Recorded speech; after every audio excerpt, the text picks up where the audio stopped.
Jawab ni. Jom boleh. Tiba ni. Boleh. Yo apa? Lepak tu. Boleh.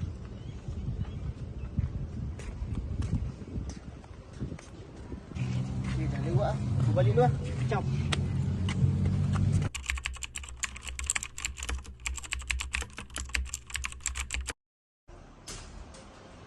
Assalamualaikum. Weh, Pak I. Waalaikumsalam. Baik. Nak jumpa orang ni. Ya.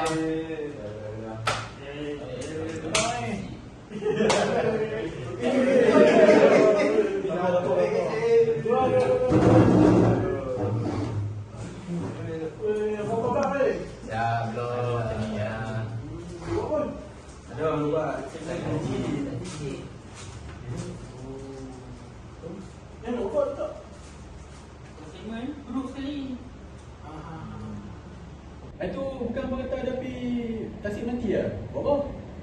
Ada lah tu. Aku dah mengapi orang meeting lepas nanti dengan Zaman. Oh, Zamin. Oh, Zamin yang tu, satu rumah hampa tu. Ha. Oh, ni mana tu? Tak tahu. Ni siapa ni? Buat apa? Zaman lah. Aku demi lepak ambayang. Kita lepak. Kita akan bersembang lah. Biasanya tu macam kita lepak ni kita sembang, seorang sembang kan. Dia lepak. Duk main phone yang ada. Kami tanya sepatah, dia jawab sepatah. Kadang-kadang tak mau jawab pun. Tapi itu ya, aku macam ingat itu banyak lah itu.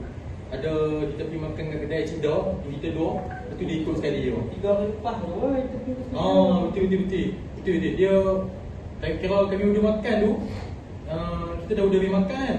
Lepas tu dia tak order lagi makanan. Kami duduk tunggu bila dia nak order kan. Dia duduk sibuk main phone dia tu. betul lah tu.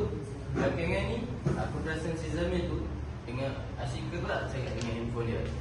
Tak kira lah, time makan ke, masa lepak ke, masa belajar pun sama. Dia dalam handphone dia tu macam adik-beradik dah. Betul tak adik? Betul.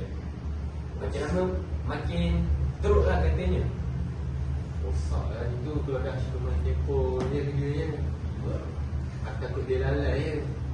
Cuma telefon. Lepas tu memang orang kata fokus dia nak tanggungjawab dia tu akan lagi lah. Aku rasa ni dia duduk main phone tu, dia duduk scroll media sosial lah, duduk main TikTok lah, scroll benda-benda pelik lah dia. Ya, dia kot. Dia pelik apa dia tu. Sebab dia sak kan. Itulah.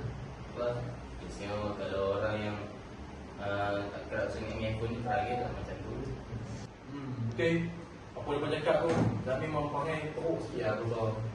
Wah, aku pun cakap kawan dia kan. Aku tu kena beri nasihat dia dulu. Dia rosak ni. Dua-dua dia. Ya lu. Maybe aku kata try kau dia. Kau sikit lah semua sikit. Okay. Ya, aku try kau Zamin.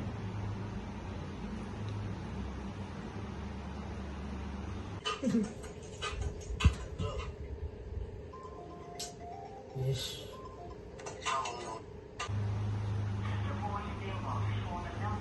Aduh, dia tak angkat lah.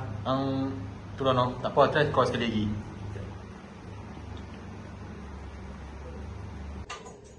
Rasa segar dengan kopi super. Wish, dia tak angkat ni. Sekali lagi, sekali. Dah. Last.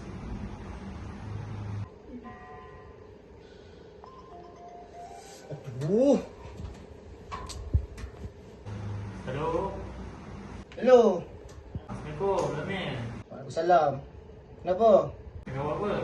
Kacau, aku tengah scroll TikTok tadi. Ada apa? Kami nak ajak kau lepak ni.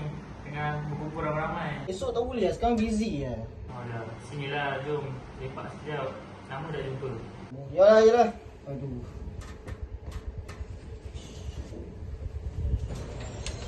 Kong. Salam. Sibuk?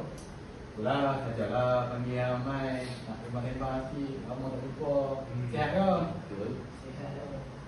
Suka tengok orang. Sikit terlupa yang suka panggil aku ni. Yalah, tengok orang. Apa? Macam tak apa nak fikir je. Tengok. Sedang pun macam tak fikir je semua. Apa yang tak okey? Apa yang tak okey lah ni? Tak lah. Tiba-tiba pergi ni dah kenapa? Tak lah macam kadang kalau kita lepak aku tengok orang tak sembang dengan kami. Semua main phone je, tengok TikTok, tengok Instagram. Tak sembang pun dengan kami. Kenapa masalah kau? Cuba cerita. Kita risau pasal hal. Telefon tak apa sangat. Orang duk balik main ataupun lalai dengan media sosial ni. Kau mana pun. Benda ni gila nak cakap sebenarnya. Oh, lepok sembang. Ambil sialik. Weh, baik lah. Weh, yang tu. Nasib baik Datuk tidak kenal dia ni tadi. Biar dia kan. Dia kisahnya dia memang macam tu lah. Kita pun dah cuba nasihat dia, tapi tak mau nak ikut. Apa nak dia buat? Tua media sosial banyak kan. Tu kita sampai panggil pun dia buat macam tu. Okay, sampai sembang pun nak tak nak. Siap marah lagi tadi. Apa jadi ya, tahu lah. Macam tu tak apalah. Kita dah memang cuba sedaya upaya. Jadi pandai-pandai dia untuk dia nak muasabah diri sendiri.